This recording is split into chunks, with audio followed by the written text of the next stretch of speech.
بصوا يا جماعة، بالصلاة على النبي، احنا في شهر 9 اهو. شغل شهر 9 والعين شغال، الله اكبر، بس تشغل دماغك. السلام عليكم مشاهدينا ومتابعينا ومحبين قناة اسرار الصيد في كل مكان. النيل خس والمية نزلت في فرع رشيد وفرع دمياط. ولو انت طلعت وما بتاخدش سمك الايام دي يبقى انت اسمع وركز، عشان لو طلعت قبل كده وخدت السمك يبقى انت كنت بتاخد السمك كده وجاي معاك مع العمية طبان زي ما بيقولوا. ما تزعلش مني، انا كنت زيك كده بالظبط. اسمع علشان اما تطلع تاخد سمك، الايام دي كله بيطلع بياخد سمك. هتطلع في فرع رشيد. فرع رشيد تقيل شويه، يعني هو شغال بس عايز حد فاهم الدور كويس. يعني مش شغال، او الدمياطي شغال احسن منه، بس هتشتغل فين على الدمياطي؟ الحته اللي هتشتغل عليها في الدمياطي او انسب دور تشتغل عليه في الدمياطي رؤوس الحجاره. تمسك الراس هتاخد منها احلى سمك، الدمياطي بالذات هتاخد عليه احلى سمك الايام دي، بس من على رؤوس الحجاره. الناس اللي بتصطاد عارفه يعني ايه راس الحجاره. ولو انت مش عارف، عشان ما اطولش على الناس، يبقى اكتب لي في الكومنتات وانا هشرح لك ازاي تعرف راس الحجر. وتشتغل برضو على البني في الدمياطي بالذات، على البني في بالعنب، وبالذات على المصدات اللي بتبقى في نص الميه، الارصف اللي بتبقى واخده نص الميه او البحر من جوه، بتلاقي فيه زي رصيف والميه عامله مطب جامد. ده تشتغل عليه بيبقى عليه بني حلو قوي، وفي ناس بتشتغل عليه بالريم، احنا كنا بناخد من عليه بني بالريم. مش عايز اطول عليك اكتر من كده، ولو ليك اي استفسار اكتبه لي في الكومنتات. يلا نبتدي الفيديو ونشوف ربنا يكرمنا بيه. احنا بقالنا ساعة عمال نجيبك شمال ومين بعيد عن الحوش. بسم الله ما شاء الله اهو يا جماعة، احنا في شهر 9 اهو. ده ماسك على حاجات بسيطة من كتر الشد. بسم الله. بصوا يا جماعة، بالصلاة على النبي، احنا في شهر 9 اهو. شغل شهر 9 والعين شغال، الله اكبر، بس تشغل دماغك. امتى المية هتشتغل وامتى المية هتقف؟ لازم تعرف المية عايزة ايه. المية نضيفة، المية وسخة، المية سخنة، المية باردة كده. ابعد عن الحوشة بقى، ابعد عن الحوشة. اللهم صل على النبي. جاي معانا؟ جاي بس بعيد اوي اهو.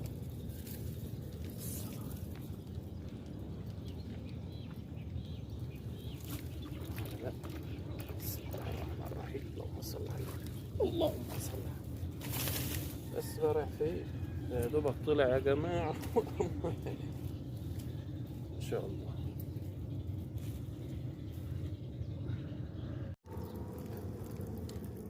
بصوا يا جماعة المسافة جاية منين؟ هناك اهو بين السدتين اهو. احنا لسه بص البحر سجادة اهو، وبنرمي بين السدتين اهو.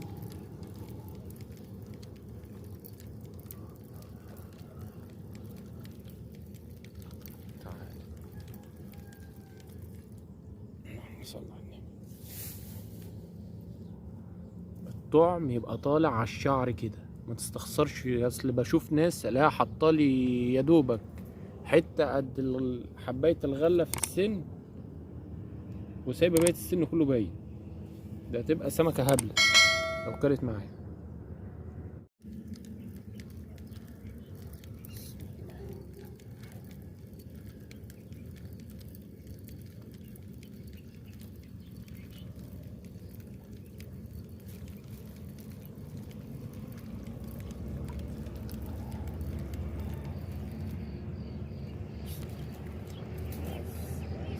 بس.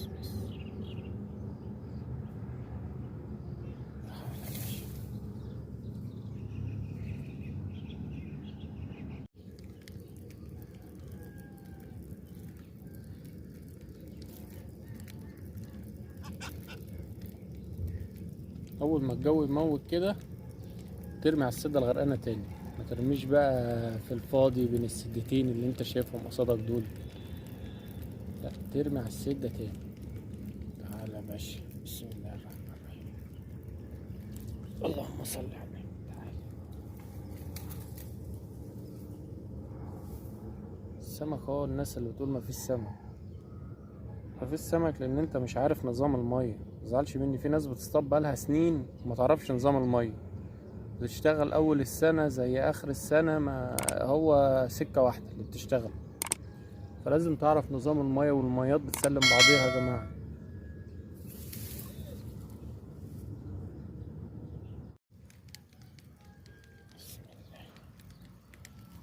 قدامك شوية خشب ومعاك سمكة جاية من بعيد، تحاول تفادي الخشب ده، لأن هي بتيجي عند الخشب وتبقى عايزة تلف عليه.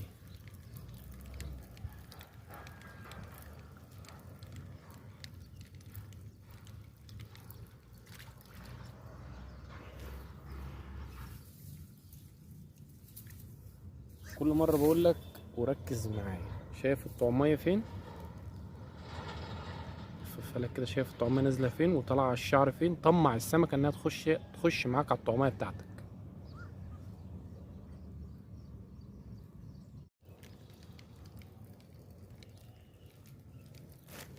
مسافة، بص على الشاشة من فوق خالص مسافة فين، عشان في ناس بتبقى عايزة تجيب الغمزة. يعني احنا بالظبط رمينا يا جماعة فوق ال50 متر.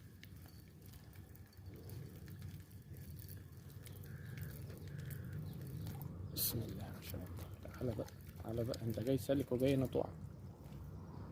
ما شاء الله. السمك اهو، الناس تقول مفيش سمك وما بناخدش سمك. ليك اي استفسار اكتبهولي في الكومنتات اهو.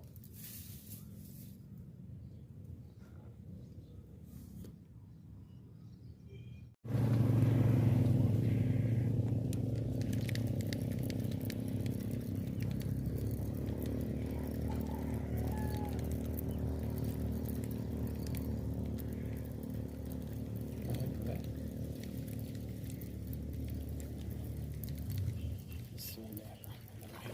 اللهم صل. تعالى يا باشا، انت جاي بقى بعد ما جيت ده هو كله جاي طاحني. ادي التليفون تعبني معاك ليه النهارده كده.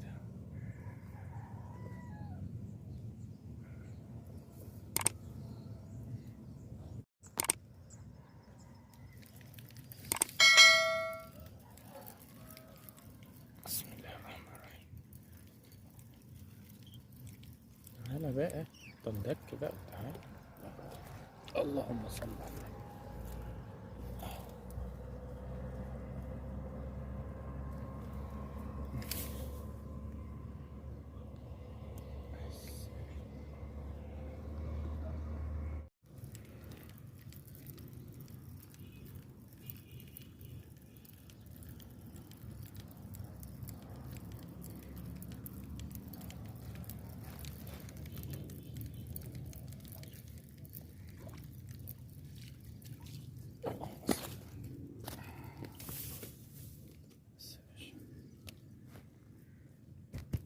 قلت يا جماعة بريئة اهي، امتع صيد العايم ده.